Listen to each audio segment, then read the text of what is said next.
morning, everyone. It's really a pleasure to be here and to be able to introduce and moderate our next session of the day. This one, as the title indicates, will focus on patient perspectives on engagement. We'll definitely follow on many of the themes that have already been raised in the previous session, just before this one, also last evening. What we've done is actually structure this in a way so that we are going to be focusing on a slightly broader remit on patient perspectives on patient-oriented research and obviously those related engagement activities. Just very quickly, for those of you who don't know me, I'm Lyddiatt Abelson from McMaster University, the Department of Clinical Epidemiology and Biostatistics and the Center for Health Economics and Policy Analysis. In relation to the OSSU, I'm a member of the Patient Engagement Working Group. One of the reasons why I'm involved in this particular session, and on the research side, have had a long-standing research program focused on the design, implementation, and evaluation of public involvement activities as inputs to health system decision-making. So really pleased to be here and to open up this panel. It's a pretty compressed time frame, and I know you'll be wanting to take a break because it's already been a long morning. We are going to move through our remarks fairly quickly.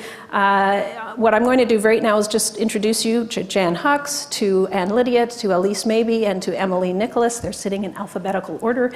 They will be giving their own very brief introductions, and they're going to be specifically asked to talk about their roles in relation to OSSU, because some of you may be interested in actually discussing some issues with respect to your research projects, other issues that may be pertinent, and they will have a vast amount of experience to share with you on that front. So they will have a chance to give you a little bit of an introduction to themselves and to their various roles.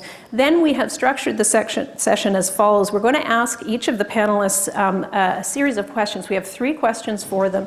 We're actually going to have 2 of them answer each question, and then the last one, actually, each of them will be asked to reflect on, again, to move us through the session fairly quickly so that we have enough time for you to ask questions. Clearly, there's been quite a lot of interest in audience participation, and so we want to continue that trend. So I will now turn over the session, the first part of it anyway, to Jan to introduce herself. Hi, I'm Jan Huck. I'm the Chief Science Officer at the Canadian Diabetes Association, and I serve on the OSSU Strategic Advisory Committee. In that capacity, I wear, I think, 2 hats at least. I, for 20 years, was a health services researcher at ISIS, and now at the Canadian Diabetes Association, I work with an organization that sees itself at some level as a spokesperson for people living with diabetes, but also we're a health charity and fund health research. I wish I could tell you that I was on this panel because the Canadian Diabetes Association is very successful at engaging patients. I would say we are at an early or pre-early stage of doing that. But I really see the importance of this, and in part because of a conflict or a potential conflict I see between the incentives that health researchers and health research funders face and the needs of the people they presume to serve. And so let me give you a couple of examples. I think that for researchers, there's a strong incentive to create a coherent research program that builds on previous successes and it addresses answerable questions. And so for me as a health services researcher, I tended to gravitate toward research questions that were not necessarily important to people with diabetes, but were answerable with healthcare administrative data. And so the incentives aren't always aligned there. And then for health research funders, I think increasingly we face a call to be able to demonstrate return on investment. We want early wins. We want to fund excellence. And so if the priorities for people living with diabetes are around an area where there is no research excellence in Canada at the present time, it will be difficult for us to fund projects in that area because we want to fund excellence. We want to back the winner. And because of those priorities that don't necessarily align with the needs of the people and the priorities of the people we serve, I see this focus on patient-oriented research to be critically important. Good morning, I'm Lydiate, and I've been on the SPOR steering committee since they had their first meeting in 2011, and it presented an opportunity for me to add a patient voice to health improvement, and I felt that that was really important. How could you refuse as a patient when you had that opportunity? The first few meetings that I attended, I have to say I was more an observer than a participant because I felt I had to really understand the strategy before I started to use my voice in the meeting. But once I started to feel comfortable with there, one of the things that really, I guess, over the last few years I felt was that my personality is such that I kind of like things to go quickly. And I thought that the SPOR strategy was not only elephantine in size, but the gestation period was kind of equaling that of an elephant. So for me, being here and seeing the awards that have been put forth and that the research is starting and things are moving ahead is really exciting, and I feel really great about that. I also serve on the CIHR, Patient Engagement Committee, to help develop resources for patient engagement, and on the OSSU Working Group for patient engagement. I think that obviously it's really important to have, it's crucial to have the patient voice in the decisions and the planning around policy and health development. But I also feel that it's really critical that that patient voice is balanced and realistic. As patients, we've got disease experience, and we certainly can give a very valuable and a different perspective, but I don't think that we can say that we have for sure all the answers, or that we even understand all of the issues that researchers and policymakers are facing when they have to make decisions. So I think we can add that dimension, but we can't really solve the whole thing. I've been known certainly to feel and to voice criticism of our healthcare system, and I think if you criticize, then you have to be willing to step up to the plate and try and do something, which is what I really hope I can contribute through this. And as well, with my own health issues, I've certainly benefited from research, and I wouldn't be able to live the life fully that I do live if it wasn't for research and the benefits from research, so that I really hope when I'm looking at this that other people will benefit as I have from the research that's going to come out of SPOR. That would be just terrific. My name is Elise Maybee, and as a patient, my background is mostly because I'm accident prone, not because I have a chronic condition of any sort. I'm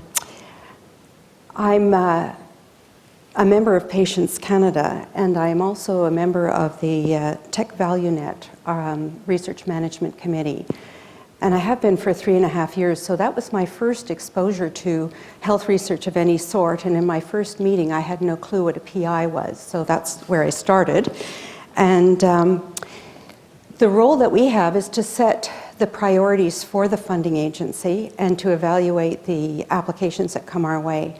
And over the last 3.5 years, I've literally evaluated hundreds of applications. And I've also helped in 2 priority setting sessions. And I came to realize that the voice of the community or the patient needs to be there, because I think in any of us in our work environment, we become bound by the frame of our own work. And so we don't see the larger perspective. And in fact, I felt as a citizen, I had an obligation to make sure that our taxpayers' dollars are spent where the citizens really need it. And if you keep that focus when you're sitting around talking about priorities, you can change the conversation. And I do feel that I had some impact there, which was quite a heady experience and made me realize that as a citizen, I need to become more involved. So that was my first involvement with research, and it's ongoing. And more latterly, I've become involved with SPOR through Patients Canada. We have a grant for our demonstration project, which has meant that a number of our advisors are attached to research projects in a learn by doing effort to figure out how patients can contribute to research teams, and where is it appropriate, how is it appropriate, what needs to happen, how do you evaluate that? So still early days because we're sort of in our training wheel stage. There'll be more to come as far as that goes, and I've certainly learned a lot, particularly from Susan and Simon. So hope to learn more from them. And then the only other thing I'd add to that is that I'm also very involved with my local hospital, and we've gone through a huge patient engagement strategy session, and I was involved in the team that did that.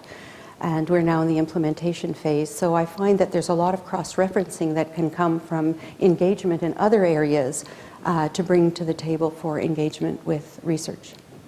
So. Great. Thanks, Elise. I'm Emily Nicholas, and my patient experience has sort of seen me, scanned, operated on, poked, prodded, analyzed, therapized, everything that you can. And you'd probably be surprised to know I'm actually one of the people that Bob Bell spoke to who's actually had the experience of a total hip replacement.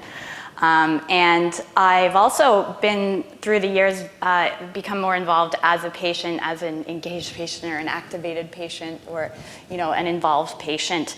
It's been a really interesting journey over the past about 6 years, going from usually my level of engagement being sort of in an interview or a focus group where I was very separate from the people who were actually going to take that information and do something with it, to starting with now SPOR, where we're working towards that level on the scale of partnership. And I'm starting to feel a bit more like a partner. And my favorite part of all of this actually is the interaction and the bringing together of the patients with the researchers, providers, whatever we want to call it, and actually starting to talk between each other, because a lot of my experience has been patients talking separately, research talking separately, or providers talking separately, and there being a liaison in between. What I'm really excited about as someone who's actually really just interested in medicine and public health and health in general is starting to have the conversation together, and that moment of, wait a sec, we're all humans? Oh, we're all of one breed? So I think I'm really excited to be here and to feel like this is starting to come together, both parts. I'm also excited to be starting to work on the tools that we're going to use in SPOR. So for instance, Elise and I will be working with a group next week, I think Nav's here, to start to help researchers sort of start to learn what researchers need to be involved with patients, not coming at it as a telling, in a telling way, but in a, we're all in this together trying to learn what works. So listening to the researchers about what they are worried about with partnering, what they need. So I'm really looking forward to the opportunities that are coming out of this. Great. Terrific. Thanks very much. So we're going to start into the 3 questions. The first question being, what does successful patient-oriented research mean to you? So we're going to have on this question Jan and Emily answering, and we pose some sub-questions too to just get them thinking in different ways about this. So one would be, what should our short and long-term goals be, or what might our short and long-term goals be, and how will we know when we've achieved success? So Jan and Emily on that question. I'd like to share first a bit of experience from the Kidney Foundation of Canada, unfortunately acronymed KFC, that, who really are leaders in the area of patient engagement in setting research priorities. They went through a full James Lind Alliance process to engage patients in priorities around dialysis research. There's a real strength in the dialysis research community here in Canada, and the researchers in that field, many of them are very interested in KT upon V, quantifying a measure of the adequacy of dialysis. I hope the people in this room will be less surprised than those researchers were when KT upon V didn't actually appear in one of the top 10 research priorities articulated by people who were on dialysis. And in fact, their top priorities were having a team that functioned effectively together and having somebody finally deal with the dang problem of itch. Now, itch is a really troublesome and even disabling symptom for some people with end-stage kidney disease, but none of these researchers were focused on that. Probably few of them had the expertise needed to address that, and probably none of them would have gotten around to it if the patient voice hadn't been brought to the table to articulate, this is what's really making my life uncomfortable and difficult. In terms of another perspective on what's needed, I would say others have talked about the need to engage patients across the research spectrum, from priority setting right through to interpreting results and seeing them implemented. I would also say from a diabetes perspective that it's important to engage patients across the disease experience or the spectrum of disease. Type 2 diabetes is a very stigmatizing disease because of the association with obesity. We did a survey a few years ago and found that 38% of people with type 2 diabetes would be reluctant to disclose that diagnosis to someone they didn't know. This is not a cadre of patients who are going to be getting up on the bandstand and advocating for themselves. They're embarrassed to tell a coworker that they have diabetes. And so to engage them and get their voice at the table is going to be challenging, but it's work that's worth doing. Another challenge is that diabetes is actually selectively biased toward a low socioeconomic status patient group and toward immigrants who may not have English or French as a first language. And again, the challenge of getting into those communities and engaging them effectively is critically important if we're going to be asking and answering the right questions. And then in terms of the severity or the disease stage, that's going to be important because I think that utilities for health states are not very durable. I can remember, again, going back to a dialysis example, patients who I cared for as a resident in an outpatient renal clinic, and they were happy to have us help them with their symptoms and get their blood pressure under control and so on. But many of them would say, you know, when I get to the point of needing a dialysis, just shoot me. And yet many who had that tremendous aversion to the thought of having to be 3 times a week in a dialysis unit, once they'd been in there for 2 months, they had a whole new set of friends and they had a schedule and it was a social activity for them. So for that pre-dialysis patient to comment on what's important to someone who's on dialysis would be inappropriate, even though they're affected by the same disease. And so engaging across the spectrum, and that's really challenging. So for instance, in the diabetes world, managing blood sugar is obviously critically important. Vision loss is a frequent complication of diabetes, and those two intersect. Your ability to manage your blood sugar control when you can't see to dial up the right number of units of insulin and can't read your glucometer or actually run the glucometer to get a test result. Those questions wouldn't come to the table if you didn't have someone who's visually impaired providing input. And so really engaging across the disease spectrum will be important. Emily. So just to speak to sort of measures of success in general and the way we think about it, I think it's a bit of a chicken or the egg thing, which is sometimes I think we feel the need, we have to have these measures before we go in to know what success looks like, which I can understand. But I also think that so much of what, of learning about what success looks like comes with actually engaging in the process of this sort of patient partnership and research. In my experience, what I thought maybe I wanted out of any sort of patient engagement I've done, or what I might have imagined before, it changed a lot based on my experience of doing or being partnered with. I think we definitely want to build in, and this sort of speaks to my question earlier to previously, which is we want to build in some sort of fluid, reflexive listening process, which is built into whatever strategies we use in patient engagement, which means that we can develop some of these measures and these milestones as we go. And that each group that, whether it's on a research project or on a specific patient engagement initiative, each of those might have somewhat different success measures. And I think we want to be aware of that and sort of have that built into what SPOR does. The other, but to speak as well to something a little more tangible, I guess, is I do think there is going to need to be some sort of built-in equity process for creating equitable opportunities for patients. So as we represent up here, we are probably the usual suspects that you spoke to. But I guess I mean equity in the sense that patients everywhere have the knowledge that this is a possibility, that I could be engaged or I could participate in research. I met with a woman a couple of weeks ago who was, she's from Jamaica, and her daughter has very severe mental health issues, and she said to me, I know that I can't fix mine, but I just want to make it better for other patients. I want to help the system. And I've asked at the hospital I'm at, and I said, what can I do to make this better? And they said, oh, they sort of brushed me off.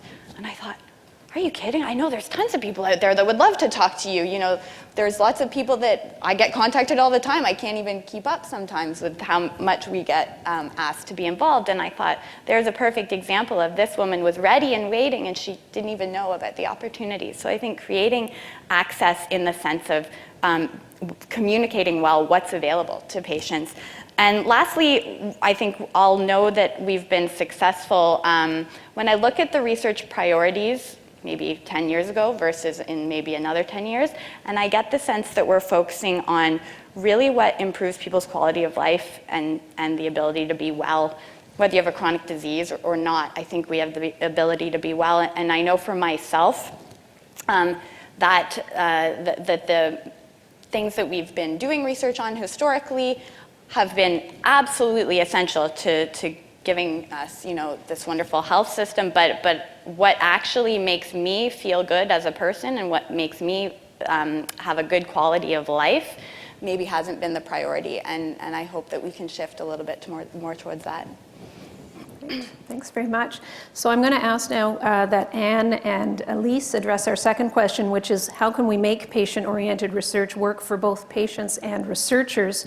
And you were asked to think possibly or describe a positive patient-oriented research experience that you've had and what made that positive, or maybe reflect on one that wasn't as positive and what the lessons were from that. So Anne first and then Elise.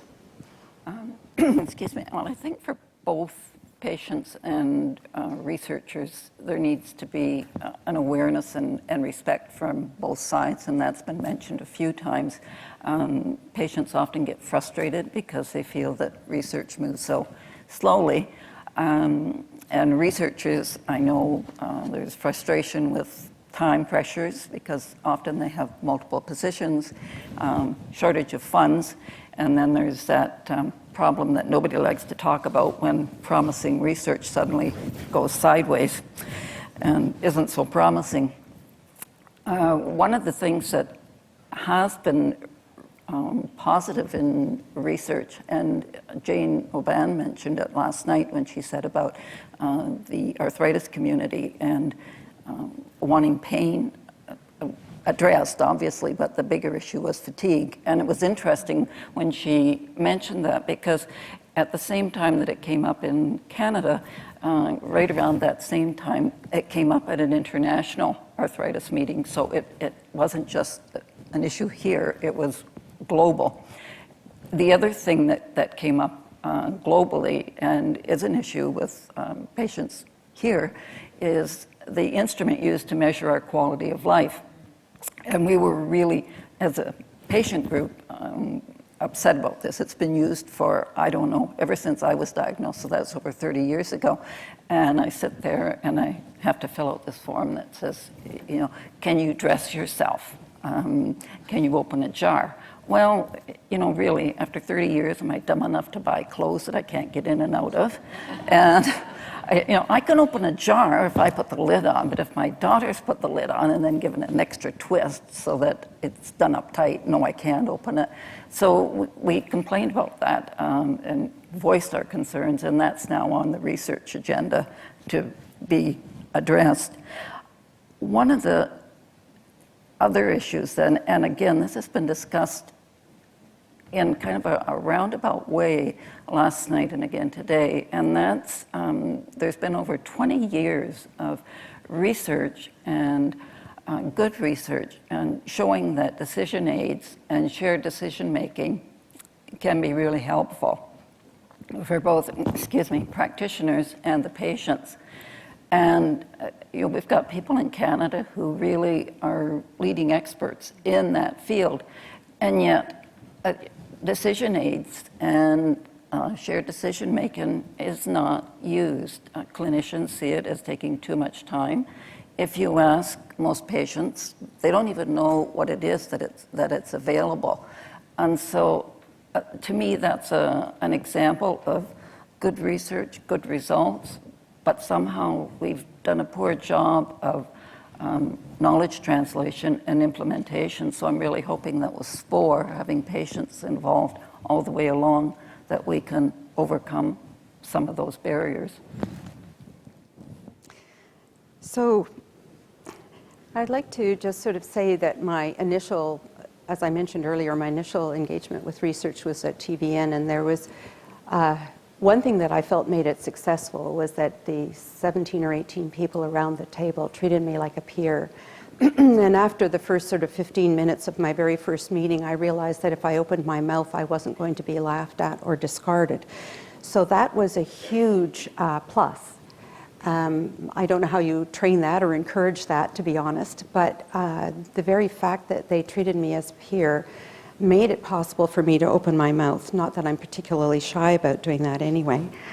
The thing that made it more difficult was that I had such a huge learning loop about the whole research industry itself. As I mentioned, I didn't know what a PI was. I had never even heard of CIHR. I didn't understand how research even came into being in terms of how the applications were structured. So I had to sort of cram privately in order to be able to participate. And I think it took some time before my participation became more mature. I guess that speaks a little bit too to the concept of professional patients or informed patients. If I'd had a little bit of a briefing beforehand on some of those things, I may have been able to, I would have been able to jump in a little earlier.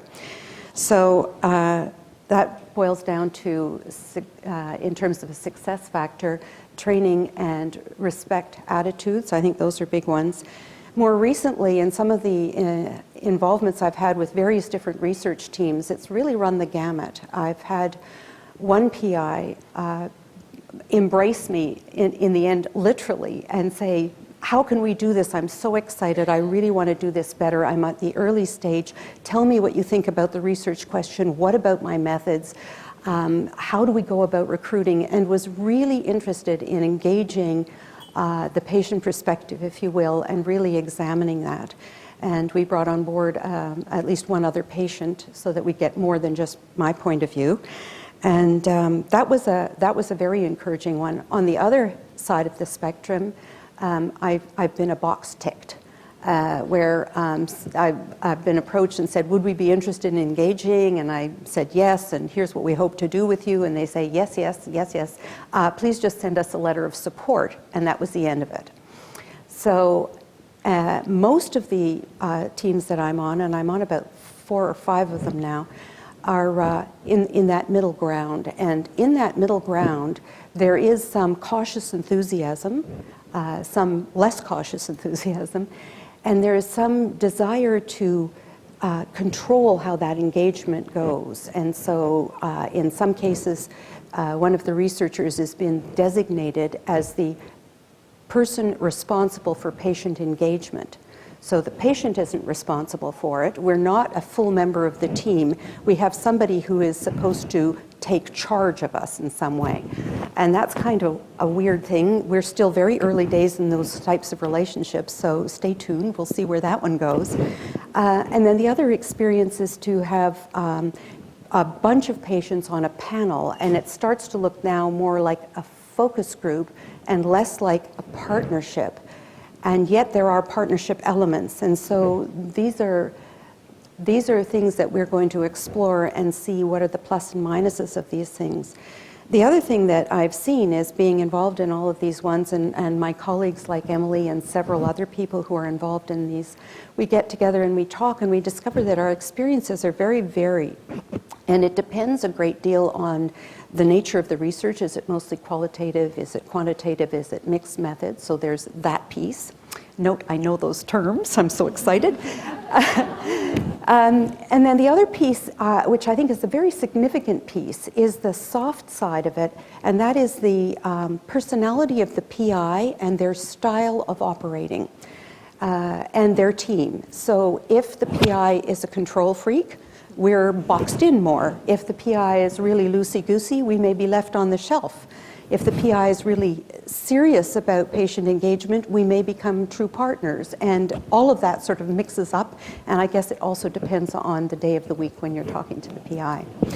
So all is to say is I think the jury's out on what makes success. But but certainly some training and orientation, certainly some respect go a very long way. And I think part of it is just really understanding that we're all there with the same purpose, and that patients aren't this weird separate category that is an other, that we are actually willing to be partners and can bring stuff to the table.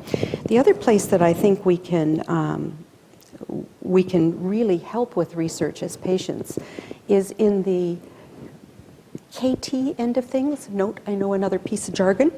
That term has always ruffled my feathers because it sounds so jargonistic and it doesn't sound real. I'm a practical person. I come from the software industry. I used to design software, and our approach there is try it and then figure it out later. So I would like to see us be more adventuresome with how we bring the results of the research that we do so that they can actually impact outcomes faster and to inform the public more. And I think patients have a very large role, whether it's through social media, our own networks or whatever. So I think some of what may make all of this successful too is harnessing the expertise that we as patients bring, not just as patients, but as human beings with other expertise from other aspects of our lives. We do have one more question, but what I'm going to ask, because I want to give people a chance to ask questions from the floor, and we are getting close to the end of the session, although I'm going to take the moderator's prerogative. We think we started at least 5 minutes late, so we're going to move a little 5 minutes in to the break. If there are people now who want to come to mics to pose questions, if I could ask them to start to line up. The last question to the panelists was what's needed to support and sustain successful patient-oriented research? Given the comments we've had about we're not sure what success means, we're still working that out, perhaps it's premature to have an answer to that question, but I will ask you to think about a way to bring that in possibly, either in your answers to questions from the floor, or if we don't have additional questions, you'll have a chance to come back to that. So I could go to the first person. Hi, I'm Joanna Henderson at the Center for Addiction Mental Health. And I actually want to build on a point that you made, Janet, about the challenge of ensuring we get the range of, in this case, you were talking about diabetes and where people are, or kidney disease. In our case, we're working, my area of particular interest is enhancing the youth voice in the system and family voice in the system. And we encounter a real challenge in terms of bringing those voices together, because in fact, of course, there is no one patient voice. We have a multitude of perspectives that we try to work with. And so I'm interested in people's experiences and how do you bring together those very diverse voices, because around a table you may have very different priorities. And in mental health, one of the most, although I think this is true in other contexts as well, the issue of confidentiality is very big. And so when we meet with youth, they say, the main thing we need to do is enhance our confidentiality. And when we work with parents, they say the main thing you have to do is lessen the youth confidentiality and get us more in the conversation. So I'm interested in your experiences because I think this is an issue that goes across lots of different areas. I'll start. I'd love to hear other comments and begin by saying that one of the limitations of patient is that it assumes that it's the person who is diagnosed with the condition that is the only one who is affected. And so at the Diabetes Association, we talk about people affected by diabetes. The parent of a young child with type 1 diabetes will not sleep through the night for the next 5, 7, 9, 12 years because of the fear of nocturnal hypoglycemia. They are affected by diabetes, although they're undiagnosed. And so getting those additional voices to the table is important too. And probably in the case of mental illness, having a separate group for them to talk than from the diagnosed patient. And the confidentiality piece is huge. And I think that particularly in a stigmatized illness like mental health and diabetes, protecting confidentiality is critically important, and yet getting the story out is equally important. I don't have a solution. Emily? I would say also something that we've sort of struggle with, a similar thing at Patients Canada, which is what are people ready to do when they want to engage? And offering kind of a wide array of different options, I think, has been really important. What we found was when we used to have our open meetings, we would just say, Patients Canada, come one, come all, to this open meeting. We're going to discuss patient stories and what we found was that people really needed to come and just share. Just wanted to tell their story. And instead of saying, oh, this isn't productive, we realized that was kind of a stage. And I've been through that stage where it was like, finally, somebody cares about my whole story. It's not just like, why are you here today? You know, the need to tell the story was an important part of the process. And so I think having the right places to go at the right times in your patient engagement process is really important. And that storytelling is almost like a stage or a part of that process and is necessary. And it's not an unhelpful thing to just listen to the story. We've learned so much from just hearing patient stories, but then the ability to step outside your story and to reflect and to hear others and to get a bit more proactive, perhaps, I think may happen at a later stage. So I think definitely having different options for people to engage in and respecting their need to be at a certain stage.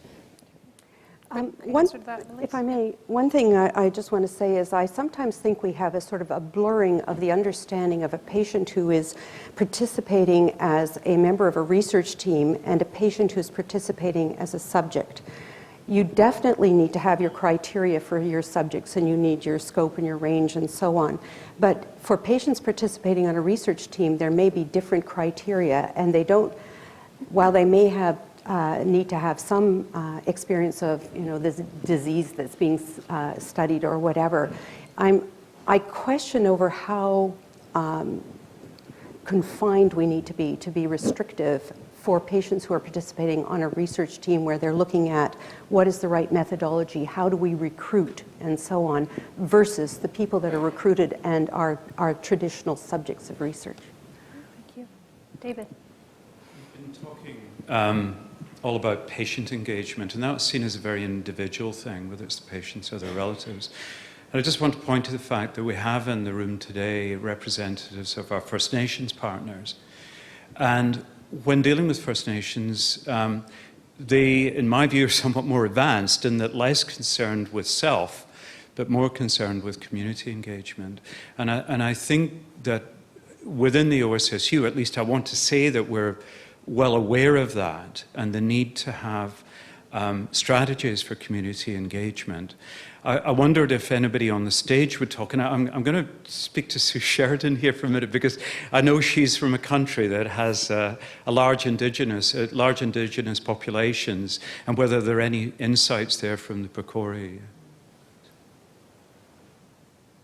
I would just echo your comment, David, about, and so I'll let Sue get a moment to respond as well, but about the importance of community and the probability that our First Nations are ahead of the mainstream population. As we've been recently talking about, what do people with diabetes need to be successful? One of the things they need is community.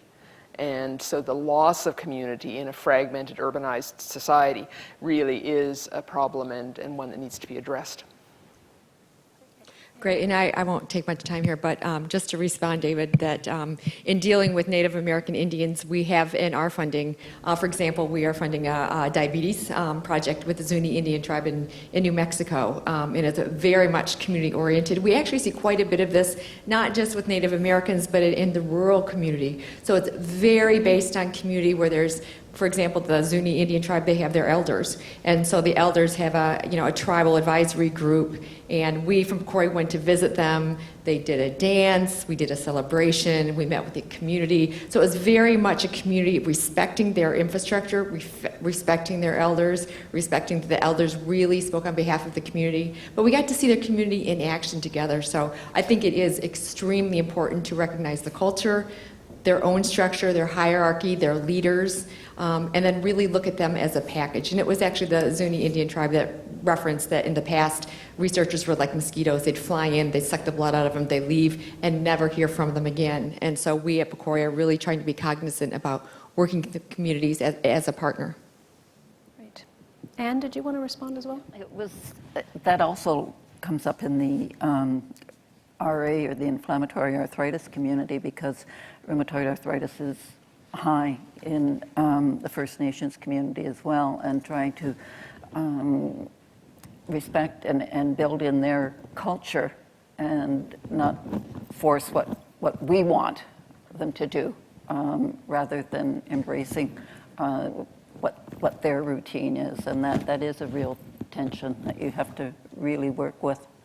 The same with, and I know there's been a lot of work by Dr. Hawker here in Toronto, down in my area with the Amish population and arthritis with them, and they have a very different perspective and how they're going to treat things.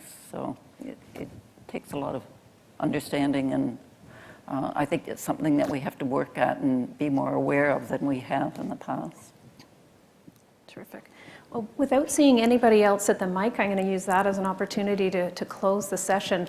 I really want to thank our panelists for the range, the diversity. I mean, clearly a tremendous amount of experience and expertise in the various roles that they play. I encourage those of you who are interested in gaining more experience and expertise from them to approach them during the break and throughout the remainder of the day. So let me, on behalf of all of us, to thank you very, very much for your terrific contributions.